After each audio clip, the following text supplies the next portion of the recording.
কোরআনের বর্ণনায় মানুষ হত্যার কঠিন শাস্তি।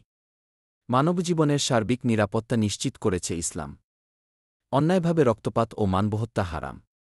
কোরআনের ভাষ্যমতে একজন মানুষকে হত্যা করা পৃথিবীর সবাইকে হত্যা করার নামান্তর। আল্লাহ তাআলা বলেন, এ কারণেই আমি বনী ইসরায়েলের প্রতি এ বিধান দিয়েছি যে কেউ যদি প্রাণের বিনিময় কিংবা পৃথিবীতে বিশৃঙ্খলা সৃষ্টি করার অপরাধ ছাড়া কাউকে হত্যা করে, সে যেন তাবৎ পৃথিবীর সবাইকে হত্যা করল। আর যে কারো জীবন রক্ষা করল, সে যেন পৃথিবীর সবার জীবন রক্ষা করল। সূরা মাইদা আয়াত ৩-২।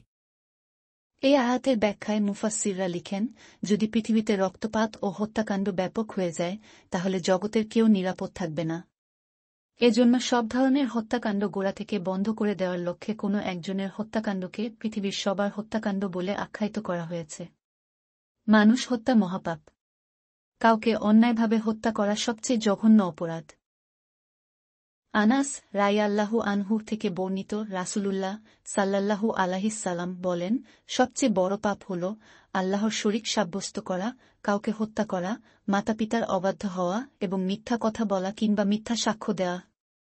সহিহ বুখারী হাদিস ৬৮৭১। খুনী ব্যক্তি আল্লাহর কাছে সর্বাধিক ঘৃণিত। আব্দুল্লাহ ইবনে আব্বাস থেকে বর্ণিত, রাসূলুল্লাহ বলেন, ৩ ব্যক্তি আল্লাহ তাআলার নিকট সবচেয়ে ঘৃণিত। ১. যে ব্যক্তি হারাম শরীফে অন্যায় ও অপকর্মে লিপ্ত হয়। ২. যে ব্যক্তি ইসলাম পূর্ব জাহেলি যুগের রেওয়াজ প্রথার অনুসরণ করে। ৩. যে ব্যক্তি বিনা অপরাধে কেবল খুন-খারাবির উদ্দেশ্যে কোনো মুসলমানের রক্তপাত কামনা করে। সহিহ বুখারী হাদিস ৬৭৮২। অন্যকে হত্যা করার দ্বারা মানুষ নিজের ধ্বংস ত্বরান্বিত করে।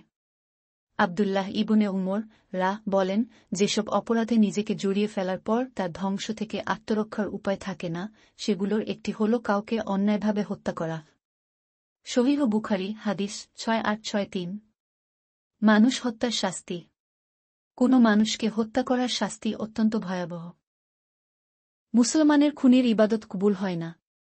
উবাদা ইবনে শামিত রাদিয়াল্লাহু আনহু থেকে বর্ণিত, রাসূলুল্লাহ সাল্লাল্লাহু আলাইহিস সাল্লাম বলেন, যে ব্যক্তি কোনো ঈমানদারকে ইচ্ছাকৃতভাবে হত্যা করবে এবং তাকে হত্যা করে খুশি হবে, তার কোনো ফরজ ও নফল ইবাদত আল্লাহ তাআলা কবুল করবেন না।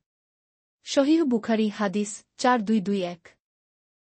আবু হুরায়রা রাদিয়াল্লাহু আনহু থেকে বর্ণিত হাদিসে রাসূলুল্লাহ সাল্লাল্লাহু আলাইহিস সাল্লাম বলেন, যদি আকাশ ও পৃথিবীর সব অধিবাসী মিলেও কোনো মুসলমানকে হত্যা করে, তাহলে এর শাস্তিস্বরূপ সবাই জাহান্নামে যাবে। জামে তিরমিজি হাদিস ১৩৯৮। এমন আরও অসংখ্য শাস্তি ও ভয়াবহতার কথা কোরআন ও হাদিসে বর্ণিত হয়েছে। অথচ আমাদের সমাজে রক্তপাত ও হত্যাকাণ্ড একটি সাধারণ বিষয়ে পরিণত হয়েছে। সামান্য বিষয় নিয়ে অসংখ্য মানুষ ঝগড়া বিবাদে লিপ্ত হয়ে পরস্পরকে হত্যা করতে উদ্যত হয়ে যায়। রাজনৈতিক দ্বন্দ্ব থেকে শুরু করে পারিবারিক ও সামাজিক দ্বন্দ্ব, সর্বত্র একই হালচিত্র। এটি রাষ্ট্রীয়ভাবেও গর্হিত অপরাধ। এসব গর্হিত কাজ থেকে বিরত থাকা অত্যন্ত জরুরি, নয়তো ইহকাল ও পরকালে ধ্বংস অনিবার্য। আল্লাহ তাআলা সবাইকে হেফাজত করুন। আমিন।